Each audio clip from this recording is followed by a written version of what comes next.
The Chicago White Sox bounced back from that lopsided loss on Monday and beat the San Francisco Giants 7-3 on Wednesday afternoon. Dylan Cease did not have his opening night stuff, but he battled through 5 innings, giving up only one earned run. A big game from Gavin Sheets, Luis Robert Jr., and a cast of characters as the White Sox got back to 500. Sox try to keep things rolling with Lance Lynn on the mound and try to survive without the services of Eloy Jimenez for the next few weeks. You are Locked On White Sox, your daily Chicago White Sox podcast. Part of the Locked On Podcast Network, your team every day.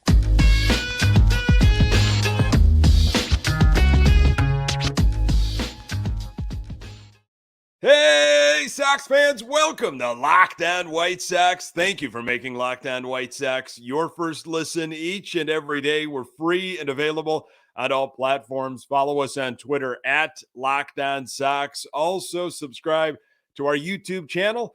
Just search Locked On White Sox. Hey, I'm your host, Nick Morawski, a lifelong diehard Chicago White Sox fan, recording this podcast just blocks from the ballpark in beautiful Bridgeport. You can find me on Twitter at Nick_GGTB.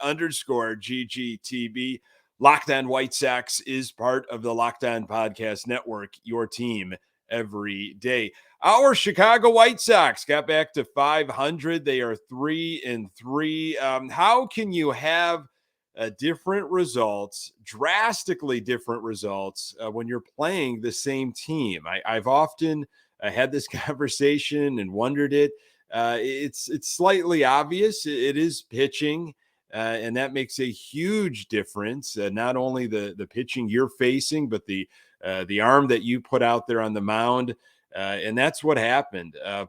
Sox with that lopsided loss and the home opener, 12-3 to the Giants, had the off day, and then come back Wednesday, wondering, what kind of team is this going to be? Got some really difficult news prior to the game that we'll talk about later in this episode, involving Eloy Jimenez, and you kind of lost Tim Anderson earlier in the game, which we'll get to as well. So what kind of White Sox team are we going to get? How is Pedro Grifol going to rally these guys? How would they respond? It was a really nice rebound game. A lot of folks participated from both sides, pitching and defense as well as offense. And it was good to see the Sox get right back into their winning ways. Beat the San Francisco Giants 7-3 on Wednesday afternoon. A lot of wind. I was kind of surprised they were able to get that game in on time. A lot of storms all over the Chicagoland area. We'll go with the offense first. A fairly consistent lineup again, especially at the top. Tim Anderson, Robert Jr., Benintendi, Moncada slides into that fourth spot because of the Eloy Jimenez injury. And then Vaughn, Gavin Sheets getting some playing time now, and he came up big in the DH spot. Grandal, Colas, and Andrus. No Hanser Alberto to start the game, or Romy Gonzalez. Maybe you'll see them on Thursday for a variety of different reasons. On the mound for the Giants, they threw right-hand pitcher Logan Webb, and boy, he had a really nice opening day against the Yankees. 6 innings, had 12 strikeouts. He's a sinker pitcher, kind of like Houston's Valdez. Lots of movement, and he had a pretty good changeup going on that the Sox struggled with for the first time or so that they faced him. First inning, well done by Luis Robert. He had a nice at-bat, taking an outside pitch that was a breaking ball, kind of fading to the outside corner, and he took it to right field, not trying to do too much with it. I saw Andrew Vaughn throughout the game kind of getting around that fading breaking pitch and grounding out, and Luis Robert took what the pitcher gave him, and had a nice base hit into right field. Benintendi had a seeing eye single up the middle. You got Robert to third, so here we go. First and third, only one out. Moncada saw 3 straight changeups and struck out quickly. Vaughn, really nice job of hitting a right center gap. He was patient with that breaking stuff. Got a double. Robert scored 1-0 White Sox early.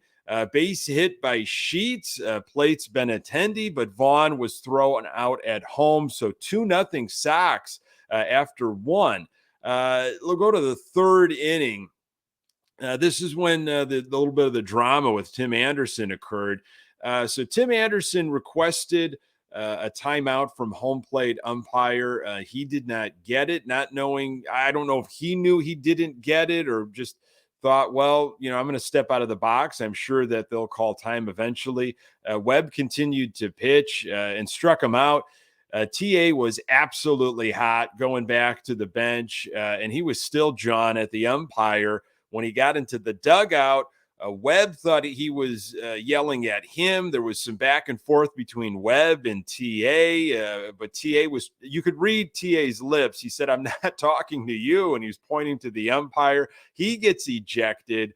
Grifol comes out and tries to plead the case. Tim Anderson might have also been hot because Luis Robert just struck out on a pitch that was not a strike at all. So Sox lost Tim Anderson's services offensively and defensively. We'll go to the fourth inning. Moncada battled through his leadoff at bat. He fouled one off of his foot, which did not look good, but ended up punching a single to center field. A trainer came out and checked on his foot. I felt like, here we go again. He stayed in the game, which was nice, not only during that base running situation, but defensively. We'll see what happens on Thursday if that foot starts barking on him overnight. Andrew Vaughn grounded into a double play and a pop out by Sheets in the fourth there. And then Elvis Andrus. Oh, wow. The weight on his shoulders trying to get that hit number 2,000. It didn't happen in Houston. Didn't happen on Monday, and he finally got it. It was a great, great feeling for him. They did a whole tribute on the Jumbotron. Good for Elvis Andrus. Oscar Colas got to third on that. So runners at the corners, one out. Hanser Alberto, he came in as a defensive replacement when TA was ejected. He had an RBI single, so it was good to see him. Some first action, let's not count him coming into pitch on Monday, but really his first offensive action of the season. He got an RBI single, made it 3-1 Sox. Robert with a double in the gap, 4-1 Sox. Boy, Robert since Saturday maybe has been a different player. He had I think it was a rough game on Friday. It was either Friday or Saturday in Houston where he had like 3 strikeouts, and then he has come alive. Doubles, home run, flash, and obviously the leather in center field. Sixth inning, Andrus gets on with a leadoff hit. So I don't know, maybe the weight after that 2000th hit, it's off of his shoulders. He might be swinging the bat a little bit better. A little bit more relaxed. Robert had his third hit of the game in the sixth inning. Second and first, one out. Benintendi with an infield base hit, hustling. Bases loaded. And I'm thinking, got to get some insurance runs here. Okay. Cease was struggling. He was laboring. We're dipping into the bullpen for a while now, and we're gonna rely on them for 4 innings. We've got to get a few more runs here. And Yoan Moncada, wow, Yoan Moncada is off to a blistering start in 2023. He had a base hit through the right side. 1 run scores, 5-1 White Sox. Sox still had the bases loaded with only 1 out. Andrew Vaughn struck out. Gavin Sheets making the most of his chance with a 2-strike, 2 RBI single, 7-1 Sox. Those were those insurance runs, and they were important. Nothing in the 8th inning. So your final offensive line for the White Sox, 7 runs, 13 hits, a pair of doubles along with those 13 hits. Sox were 7 for 12 with runners in scoring position, 4 2-out RBIs, which is a nice little stat to keep track of. So production with runners in scoring position a lot better on Wednesday afternoon. Gavin Sheets, 2 for 4, 3 RBI, making the most of that chance. We're going to talk later in the episode. Jake Berger is going to be available as well. So between Jake Berger and Gavin Sheets, while Eloy is out, might not be a bad 1-2 punch from them. Yoan Moncada, 2 for 4. He is slashing 440, 462, 840 to start off the year here with a couple home runs, few doubles, 8 RBIs. Luis Robert on Wednesday, 3 for 4, 4 hits, 2 RBIs, a double, and a home run in the series so far. So he's caught fire. And Mr. 2000, Elvis Andrus, this is what he had to say today. I felt really good. It's the best game offensively in terms of seeing the ball and hitting strikes so far this year. Trying to build on that and trying to get 1,000 more. And then he added this in his post-game quotes. People don't have an idea how much this team can hit. And, it has felt like that, hasn't it? They are getting a lot of hits. They are definitely, they're putting the ball in play. It's just been failing to produce with runners in scoring position. And that definitely changed on Wednesday, which was a great sign without pretty much Tim Anderson and, of course, without Eloy Jimenez. Dylan Cease, hey, he had to battle, and battle he did. The Sox also got help from the bullpen. More on that in a moment. Today's episode is brought to you by eBay Motors. For a championship team, it's all about making sure every player is a perfect fit. It's the same when it comes to your vehicle. Every part needs to fit just right. So the next time you need parts and accessories, head to eBay Motors. With eBay Guaranteed Fit, you can be sure every part you need fits right the first time around. Just add your ride to My Garage and look for the green check to know the part will fit or your money back. Because just like in sports, confidence is the name of the game when you shop on eBay Motors. And with over 122 million parts to choose from, you'll be back in the game in no time. After all, it's easy to bring home a win when the right parts are guaranteed. Get the right parts, the right fit, the right prices on ebaymotors.com. Let's ride. Eligible items only. Exclusions apply. Today's episode is also brought to you by Built Bar. Built Bar, if you haven't tried it, folks, it is absolutely delicious. The perfect snack. You absolutely have to try it. The best protein bar ever. They are so amazing. And here's the thing, you won't think they're good for you. What makes Built Bars and Puffs so good? For starters, they are high in protein, low in sugar, and covered in 100% real chocolate. That's right, real chocolate. Do not walk, run to built.com right now to pick up a box of your favorite bars or puffs, or you're at Walmart or Sam's Club. Take home some delicious Built Bars. So it was Dylan Cease against Logan Webb on Wednesday afternoon. Thought it'd be a nice pitching duel after what each had done in their previous start on opening day with strikeouts. I think combined they had 22 strikeouts last Thursday. This was Dylan Cease talking about that opening night start against Houston. I felt really calm, much more calm than I thought I was going to. And I really just focused on what I wanted to do. And fortunately, I was able to execute at a high clip. That's about as sharp as I've ever been, Cease said. Really, even the last couple of weeks, I felt locked in, and I just followed that process and trusted in it.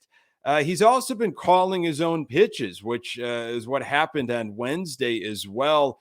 He's working quick in total control. Obviously, when you're calling your own pitches, you must feel that confidence and knowing exactly what you want to do. An outstanding article by James Fegan in The Athletic recently about what White Sox pitchers are trying to do maybe more of, calling their own pitches. And Ethan Katz talks about it. Rick Hahn, from relievers to starters, where it's been working, where maybe it's a growing edge. And Dylan Cease seems to be somebody that really enjoys that aspect with PitchCom. Cease had 10 strikeouts, 0 walks on opening night. Slider, his best pitch and the best pitch in all of baseball, according to StatCast. Well, it was a different game for Dylan Cease. First inning, right off the bat, throwing that knuckle curve, which looked good at times, and sometimes it was even his first pitch, but that changed because location was difficult for Dylan Cease on Wednesday. Had a full count, 8-pitch at bat to lead things off, and he walked the leadoff hitter. Again, 0 walks on opening night. He was indeed calling his own game. You could see that. Fly out and strikeout. First pitch strike was an early theme, but that changed. He struck out Jack Peterson, which has been kind of difficult to do so far this series. 21 pitches in that first inning. Not a bad job, with that leadoff walk, able to navigate. You could tell already it was going to be a different type of game. Second inning, Cease battling back from a 2-0 count, struck out Yastrzemski. J.D. Davis solo home run to right field. Steve Stone and Benetti talking about that might have been the product of the wind because it was a blustery day on the south side.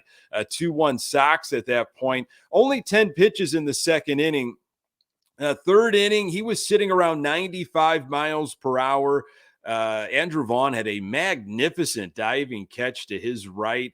Cease was struggling to locate his off-speed stuff. That was apparent in the third inning. Issued his second walk, using the changeup and fastball to start things off instead of that knuckle curve now.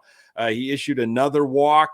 Unfortunately, just one of those starts where you do not have your stuff. We've talked about it on this podcast. It's rare, actually, when you have the stuff he had on opening night. Most of the time, you've got like your B-, maybe C+ stuff. And you have to find a way to grind it out. You've got to find a way to get outs. I was looking for him to maybe roll some ground balls. That wasn't necessarily the case. Jack Peterson up again. He hit a line drive that tore through the webbing of Andrew Vaughn's glove at 109 miles per hour. That was ruled a hit. Bases loaded, 2 outs for the Giants. Cease buckled down and got his 5th strikeout of the game. Long inning, though, as he threw 29 pitches in the third inning. Fourth inning, defensively, this is when Hanser Alberto came in the game to second base. Andrus shifted to shortstop because of the Tim Anderson ejection. It was a nice 12-pitch inning for Cease, 0 walks, which was a nice change. Fifth inning, Cease issued another walk. He was at 87 pitches. Fourth walk issued, then fifth walk issued. 2 out, 2 on. Diekman was warming up in the bullpen. High slider to Peterson got Cease another strikeout and got the Sox out of the inning. Done was Cease after 99 pitches. Diekman came in the 6th. He was actually very effective. As long as Yordan Alvarez isn't up to bat with the bases loaded, he's been looking pretty good. He had that 81 mile per hour sweeper working, which is pretty brutal against a left-handed hitter. 7th inning was Bummer. He put the first 2 guys on. I'm like, here we go again with this bullpen. Managed to get 2 outs with runners on the corners. Grifol went with Lopez to face Villar. He had 2 home runs on Monday. What does Lopez do? He walked him. So you've got the bases loaded, and then Lopez struck out Peterson on a 98 mile per hour fastball, kept the game at 4-1 White Sox. Lambert had a clean 8th inning, and then Joe Kelly in the 9th, he struggled with his command for sure, allowed plenty of action on the base paths, gave up a 2-run double to Jack Peterson. Thankfully, the Sox tacked all those insurance runs on in the 7th. Sox win 7-3. Dylan Cease's final line, 5 innings, 1 hit, 1 earned run, 5 walks, 8 strikeouts, 1 home run, 99 pitches. He did not have anywhere near the type of stuff or control he had on opening night. But that is the art and sometimes beauty of pitching. How are you going to figure it out? When you don't have your A stuff or even maybe your B+ stuff, how are you going to have to change on the fly? Go with some secondary stuff. Go away from the plan that you had. And he absolutely battled. He did not collapse. Maybe a sign of, maturity here after last year, and then going through what he's gone through in spring training in the offseason and this early season. Did not let the frustrations get to him. When you're on the mound and this stuff is not biting, this stuff is not working like it was against Houston. I can't pinpoint my secondary stuff, there's got to be some frustrations, maybe a little bit of panic for a younger pitcher. He did not really demonstrate that at all. And that was, I think that's a good confidence builder for Dylan Cease. The bullpen, 4 innings, 3 hits, a couple earned runs. It was really Joe Kelly who had most of the mess. 4 walks, 5 strikeouts. This was Pedro Grifol on Dylan Cease. He battled and gave us everything he had. Didn't have a good night last night, but I commend him for the effort that he gave us and gave us what we needed to get through that game. Eloy Jimenez suffers a hamstring injury, and Michael Kopech was most likely tipping his pitches on Monday. More on that in a moment. Today's episode is brought to you by So Rare. Our new sponsor, So Rare, is a revolutionary fantasy baseball game and marketplace transforming fans into owners with officially licensed digital cards featuring players from across all 30 Major League Baseball teams. Unlike other fantasy baseball platforms, So Rare managers truly own their fantasy experience, collecting, buying, selling, and competing with player cards against global opponents to win epic rewards. Win or lose, you still own your cards, and there's no cost to play. Plus, the more you win, the more you advance, collecting increasingly powerful cards and accessing next level competition and rewards. So Rare recently partnered with MLB All-Stars Juan Soto and Julio Rodriguez to serve as brand ambassadors. Both are featured in So Rare's current brand campaign and will engage with the So Rare community throughout the season at MLB events. Head to sorare.com/lockedon. That's spelled SORARE.com to draft your team of free player cards. Set your lineup and start competing today to win epic rewards. Again, that's sorare.com/lockedon to start playing today. When will Eloy Jimenez start playing once again for the White Sox? Rough news before Wednesday's game. And this kind of news, I thought, might deflate the team a little bit. But, again, they responded well and rebounded from that Monday lopsided loss and this rough news. So prior to Wednesday's game, White Sox placed outfielder Eloy Jimenez on the 10-day injured list, retroactive to April 4th, with a low-grade left hamstring strain, and recalled infielder Jake Berger from Class AAA Charlotte. Eloy Jimenez is expected to miss 2 to 3 weeks. Team says he suffered the injury running the bases in the 7th inning Monday. So this was something from Rick Hahn back during spring training. He said, "We had to make improvements in finding a way to ideally keep these guys on the field. That was a big thing that hampered us last year, was from an availability standpoint. We feel like some of the adjustments we made from a staff and process standpoint are going to go a long way toward addressing that as well. A lot of it had to do with the additions we've made from a staff standpoint, the monitoring of the offseason workouts, which we obviously weren't able to do last year, the stronger communication, the adjustment to programs on the fly, and using perhaps a little better use of technology over the course of the offseason. And that's just continuing during the spring. We continue to have meetings, and players and staff have meetings to craft programs and adjust where needed. Obviously, making use of our lab here in Arizona, as well as other new technology in season that will be available to us to put us in a better position." I want to be extremely clear. Unfortunately, you're never going to eliminate injuries. What we're trying to do is trying to increase the odds of keeping guys as available as possible. This was Pedro Grifol on the Eloy Jimenez injury. I'm really optimistic that this is not going to be too long and he's going to come back strong, because he put the work in the offseason. He really did, and he looks great. He's going to have a good year. I was drinking the Kool-Aid. You know this. If you've been listening to the Locked On White Sox podcast for a while now, I drank the Kool-Aid. I wanted to believe in everything that I was hearing about Eloy Jimenez, the weight he dropped. He's just going to be primarily a DH this season. I thought he could be the X factor, 40, 42 home runs, Off to a bit of a slow start, but he's had some pop in his bat early on. Again, just good to have him in that lineup. He can be dangerous at any moment. So I don't want to overreact too much, but part of me is thinking, I mean, is this just time to move on from Eloy Jimenez? I've tried to stay positive as long as possible with regards to the Sox being injury prone, and it's just going to be another year. We're going to have injuries from Moncada, Robert, Eloy, and so forth. Well, that lasted 5 games into this 2023 season. Look, I'm still very positive about the White Sox, but I might have to curb my enthusiasm for Eloy Jimenez moving forward.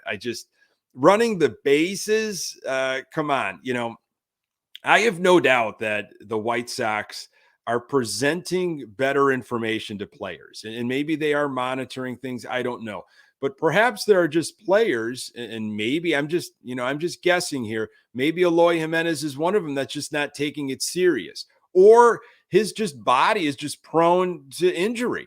And I know Rick Hahn has said that's not the case. He is not injury prone, but I have no answers. I don't think anybody has any answers. I don't think Eloy Jimenez might even have answers. I don't know. But to be running the bases, now it's becoming a bit of an issue.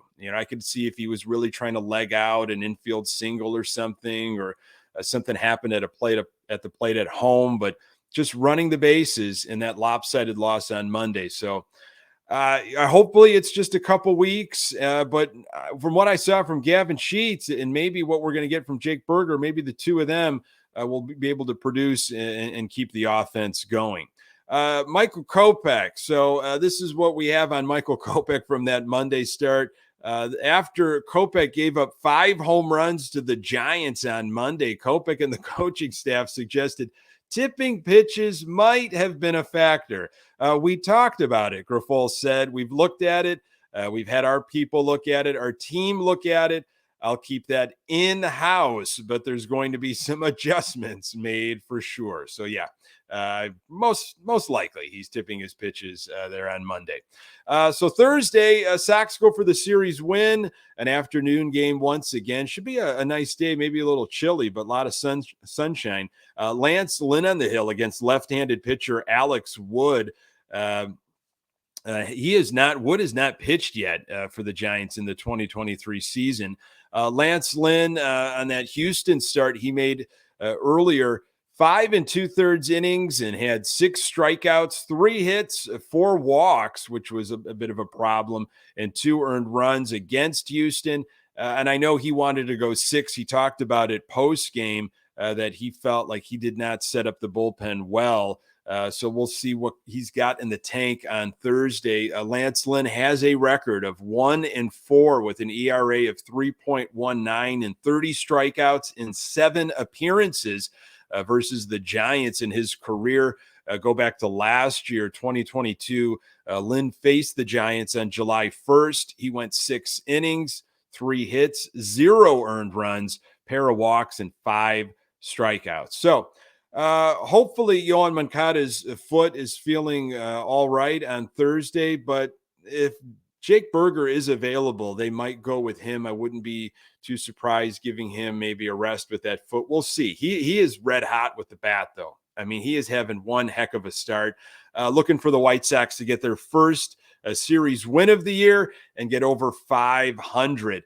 Folks, thank you so very much for making this podcast part of your daily routine. You can find the Locked On White Sox podcast absolutely everywhere you find your podcast. We're on Twitter at Locked On Sox. You can find me on Twitter at Nick_GGTB. Hey, and don't forget to subscribe to our YouTube channel. Tell your friends. Do appreciate you passing that along to other Sox fans in your life. Hey, thanks for making Locked On White Sox your first listen. For your second listen, check out Locked On Fantasy Baseball. Win your league by listening to Matt and Dom every day as they bring you the very best fantasy draft strategies. Find Locked On Fantasy Baseball wherever you get your podcasts and on YouTube, part of the Locked On Podcast Network. Your team every day. Hey, on the next episode, I'll recap Lance Lynn's performance and get you ready for that Pittsburgh Pirates series. Appreciate you making time for the Locked On White Sox podcast. I'm Nick Morawski. Until next time, go Sox.